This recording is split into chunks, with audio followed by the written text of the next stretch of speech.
43 o Brasil não pôde ficar omisso à questão da Segunda Guerra. O Brasil teve que tomar partido, não é? Na verdade, inicialmente, por ter um governo compatível ao fascismo, as pessoas consideravam que Getúlio poderia, de repente, optar por uma participação na guerra ao lado dos alemães. Compreende? Ele é até simpático aos alemães, compreende? Mas aí, de repente, em função de uma atitude sábia de Oswaldo Aranha, que era embaixador do Brasil em Washington, e veio ao país e disse: olha, se a gente participar da guerra ao lado dos alemães, a gente vai ter um prejuízo histórico incalculável. Os americanos preparam um artefato nuclear e podem usá-lo ao cabo da guerra. E o desfecho será favorável aos aliados. Foi aí que o Getúlio, inteligente, tá certo? Fez uma opção preferencial por ingressar na guerra ao lado dos aliados, mesmo ele sendo um ditador no Brasil, ele optou por entrar na guerra para combater a ditadura. Compreende? Não foi totalmente incoerente, porque Getúlio foi favorecido economicamente pela sua participação na guerra ao lado de quem? Dos Estados Unidos. Ele foi merecedor de investimentos, para os seus projetos de desenvolvimento industrial do nosso país. Muito bem, então a FAB e a FEB participarão, realmente participarão. Isso aqui é a verdade. Tem gente que diz que quando o Brasil chegou à guerra na Itália, a guerra tinha acabado. É mentira, não é? Morreram 2.535 brasileiros. Morreram de quê? Saudade da pátria? Não, teve combate, não é verdade? Então, o Brasil participou, foi importante na tomada de Montes e Monte Castelo, e vitorioso, não é? Getúlio se mostrou incoerente para a sociedade brasileira. Como é que eu defendo a democracia e no meu país eu mantenho a ditadura? Então ele foi obrigado a renunciar. Como resistiu? O próprio ministro da guerra, Eurico Gaspar Dutra, depois. Só que Getúlio vai invernar politicamente e depois voltará eleito pelo povo em 1951. E aí começará a campanha do Petróleo é Nosso, vitoriosa, não é? Hoje uma obra indelével. O tempo não leva. Muito bem. Bom, Getúlio, mesmo na época da queda, ele estimulou pelos bastidores o queremismo. Queremos a manutenção de Getúlio. Até porque, repetindo, economicamente o Brasil se desenvolveu à época da ditadura do Estado Novo. Saiu de fato do eixo rural para a área urbana. Esse crescimento foi expressivo. A gente não pode negar que o Brasil terminou a Segunda Guerra Mundial, seria o derradeiro governo de Getúlio, antes da democracia, credor da Inglaterra. O Brasil era credor dos ingleses. Os devia desde 1894, fundo em Loa. Lembram do fundo em Loa? Fusão de acordo entre os bancos brasileiros e os ingleses. O Brasil devia, só terminaria de pagar em 1974. Em 1945, a Inglaterra devia ao Brasil. O Brasil tinha reserva de 80 bilhões de dólares, graças a quê? A ação investidora do governo federal no setor industrial. Então, nesse aspecto, o Brasil tem saudade do Getúlio. No aspecto político, eu faço as minhas restrições. Muito bem. Então, a CLT, que também é uma obra indelével de Getúlio, Fernando Henrique, durante 8 anos, tentou suprimir. O próprio Lula, em 8 anos também tentou suprimir, não conseguiu. A CLT continua dando garantias mínimas ao trabalhador brasileiro, Férias remuneradas, descanso semanal, salário mínimo, ok? A ditadura do Estado Novo, nós comentamos, Pelo lado político ela foi negativa, economicamente acelerou o desenvolvimento do Brasil, ok? O rádio extremamente importante para a veiculação da imagem paternalista de Getúlio. Na verdade, o Getúlio, através da DIP, que era Departamento de Imprensa e Propaganda, ele usou o rádio para difundir uma ideia protetora da sua imagem. Ainda hoje, Getúlio, pai dos pobres, e eliminou censura, E, na verdade, Frito Miller, ele patrulhava ideologicamente toda a produção cultural no país. A criação do DASP, do Departamento da Administração do Serviço Público, só vai contratar pessoas que não representassem uma ameaça ideológica ao governo. Ele não admitiu oposição. E isso não é positivo, isso é negativo, A democracia sugere o conflito, sugere o convívio dos diferentes, o diálogo quem vai superar. predominará a ideia do mais consistente. Enfim, com o fim do período varguista, digamos assim, conturbado, provisório, democrático e estado-novista, nós teremos o Dutra, nós teremos esse período de hibernação, mais uma vez, do Getúlio, e Itu, São Paulo. Ele era de São Borja, Rio Grande do Sul, mas vivia no seu reduto eleitoral em Itu. Ele voltará em 1951 para governar de maneira democrático-nacionalista.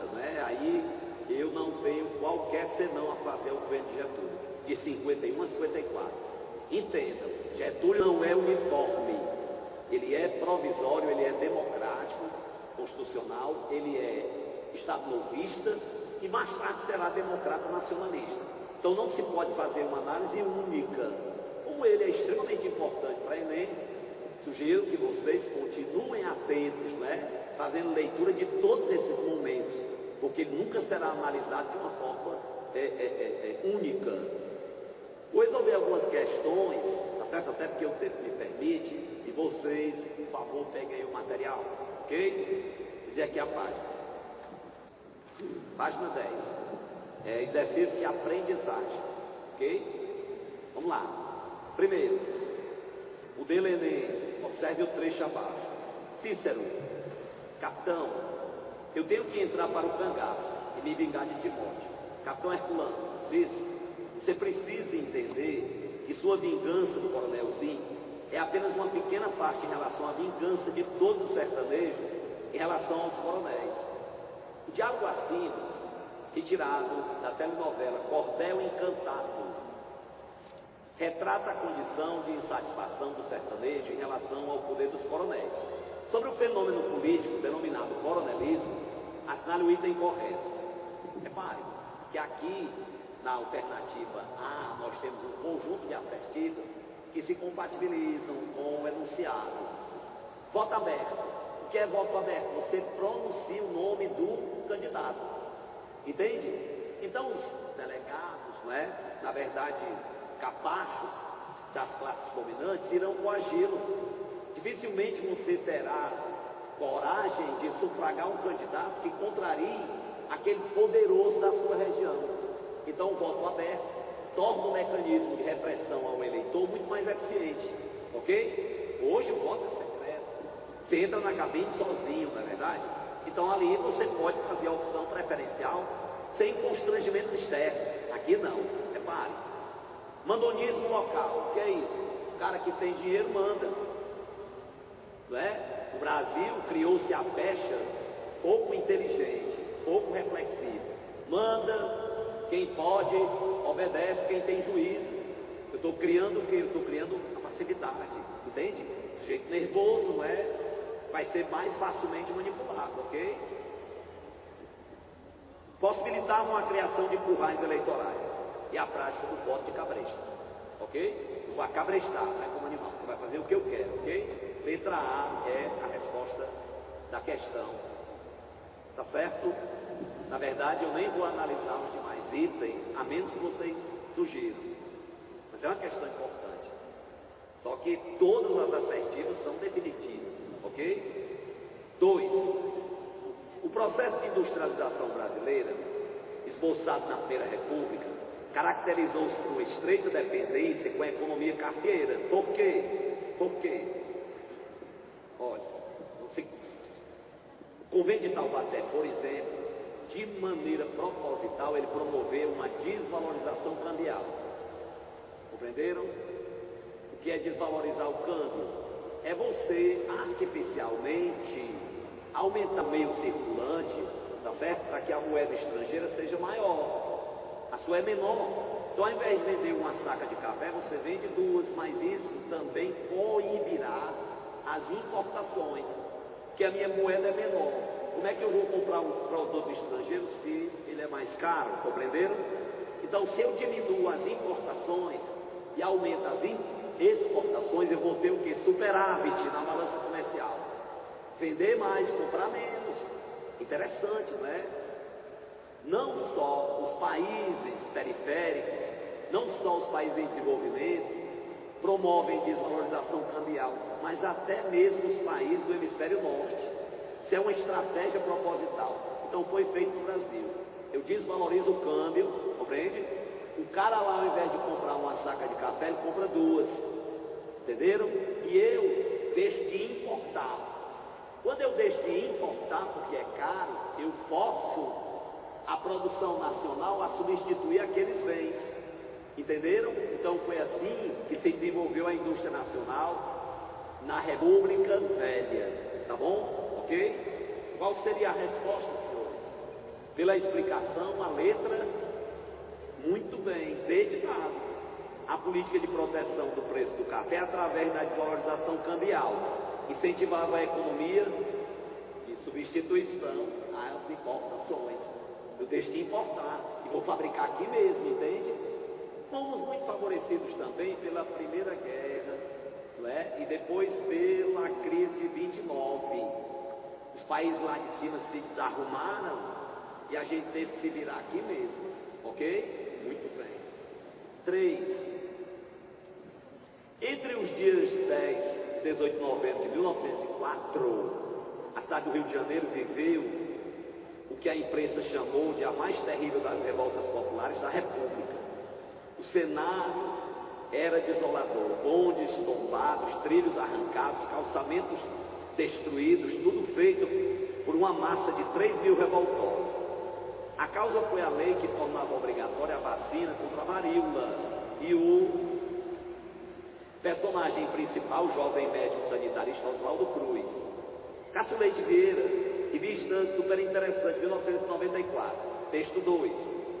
Uma mensagem anônima que circula na internet desde a semana passada assusta e põe em dúvida a população.